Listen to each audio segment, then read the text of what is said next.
Të dashur qytetarë, dita e djeshme ishte e ngarkuar, ashtu si çdo ditë të këtij mandati, sepse zhvillova aktivitete në Gjakov, Beçan, Pej, Istog dhe Gjilan. Ndërsa mbrëmjen e përfundova në Prishtinë, ku ndoqa ndeshjen e Kosovës në futboll. Pas mesnatës, mora veturën para ministrisë dhe u ktheva në shtëpi.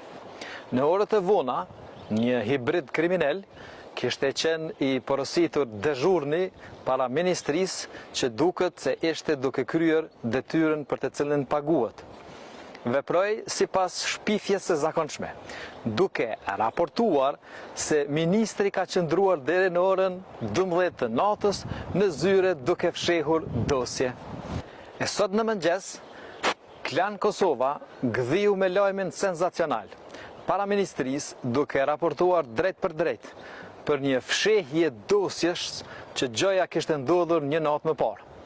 Për këto pretendime të pabaza, kam ndërmarrë hapat e duhur dhe jemi në proces të përgatitjes së padis ndaj këtij mediumi. Dua të falenderoj organet e rendit dhe të drejtësisë për efikasitetin e treguar mëngjesin e djeshme.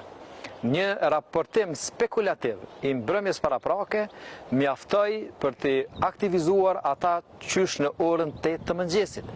Ndërkohë, për 4 vite me radhë, kemi dërguar qindra lëndë që dëshmojnë korrupsion dhe dëme financiar që është shkaktuar Republikës së Kosovës në vlerë deri në 500 milion euro, por nuk kemi parë asnjë lëvizje nga ta.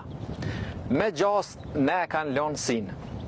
Prandaj, ndjej obligim posaçërisht ndaj 133.987 qytetarëve që së fundi kanë shprehur besimin e plot në punën time si ministër, veçanërisht në luftën kundër krimit dhe korrupsionit. Si shenjë mirënjohje për këtë besim, ju siguroj që jam i vetëdijshëm për të gjitha veprimet që po ndërmerren nga disa mekanizma, si dhe për mënyrën se si po organizohet propaganda, shpifjet dhe përpjekjet për denigrim.